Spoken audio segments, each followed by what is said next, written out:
8.25 seconds.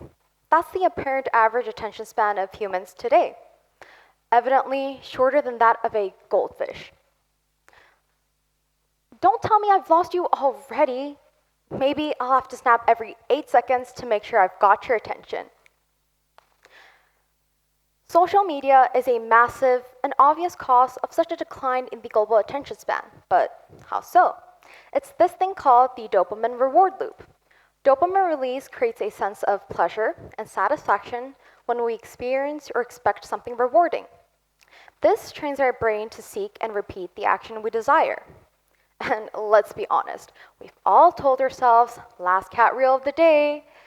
47 reels later, here I am, still on the couch, watching kittens learn to play the piano instead of working on my late assignment. Our brains have adapted to crave quick change. As Raskin, the inventor of infinite scrolling, has said, I should have spent more time thinking about the philosophy and the responsibility that comes along with the invention. If the creator himself cannot avoid these distractions, then isn't it time we adapt? Isn't it time we adapt? This is becoming a true problem, especially in schools. At school, all we hear is, weren't you listening? Pay closer attention. Schools need to start implementing actions instead of attempting to teach us with words alone. In hopes of aiding this concentration epidemic, I'll be proposing 2 simple steps that the school can take to improve. Step 1, give us time to concentrate. On average, students go to school 5 days a week. And don't worry, I'll do the math for you. That's 20 hours and 40 minutes of solid, concentrated class time. Let me put this into perspective. Hours spent on a weekly basis at school is the equivalent of driving from the Eiffel Tower in Paris to the Galata Tower in Istanbul, crossing over 5 countries along the way. Although teachers spend their entire day at school too, they have more free time than students. During this time, they can have meetings, catch up with work, chat with colleagues, and honestly, take a breath, a rest. It's not only important, necessary even. I think you see where this is going, but what about students? Students need more breaks scheduled throughout the day in order to optimize their concentration. This isn't a wild idea. Research indicates that short physical activity breaks improve working memory, resulting in prolonged concentration for students. I'm aware of the reluctance that school leaders may have towards this idea, because more breaks can look kind of bad. But for improvement and growth, there's got to be a price. And allowing us to take the time to learn how to rest is a risk that the education system will have to take. I'm not asking that every break is a free-for-all, nor am I asking for a full spa massage or a king-size bed with blackout curtains, although that sounds like absolute heaven to me. But if we were granted 3 20-minute breaks throughout the day versus the one we have now, it would look like this. Break 1, snack and free time. Break 2, movement, stretching, walking, etc. Break 3, lunch and free time. Not all breaks have to be unstructured. How about a break that focuses on mental well-being?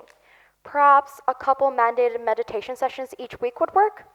Okay, before you start imagining the typical everyone closing their eyes, cross-legged, listening to birds chirp, although that sounds nice, I know it's not for everyone. 5 minutes. 5 minutes is all it's going to take. Simply allowing us to sit in a comfortable space, giving us a second to breathe, to recap our day will, believe it or not, bring noticeable changes. Research supports this approach as well.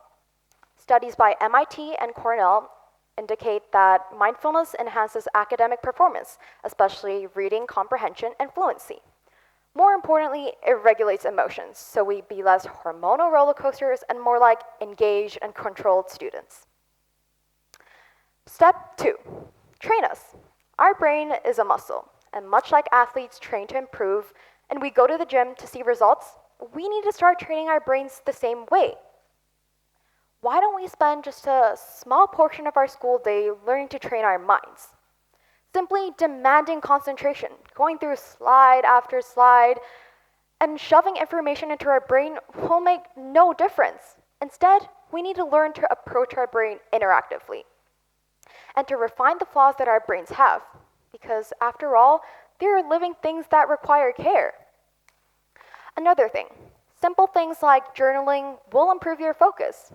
Sure, concentration is about blocking out distractions, but it's also about managing mental and emotional state. What if we channel our younger selves back and grab a piece of paper, a color pencil, maybe even a pen, and start doodling? I bet you didn't know that doodling helps you recall 29% more information than when you aren't. Sure, I'm not 7 anymore, but surely my attention span is shorter than that of a 7-year-old, and so is yours. How about we view breaks as brain fuel rather than a distraction? What if we learn to pause as often as we push? Students desire a classroom where our concentration can grow, where we are helped and not just told to concentrate, rather given the opportunity to learn how to. So, as a way to cope with this fast-paced world that seems to change and get more chaotic by the minute, I urge schools to shift their focus from maintaining their appearance to instead attending to the mental well-being of their own students. I hope that schools will start seeing how little changes like including more breaks with meditation and snacks can make a difference in the overall mental well-being of their students and concentration. Thank you.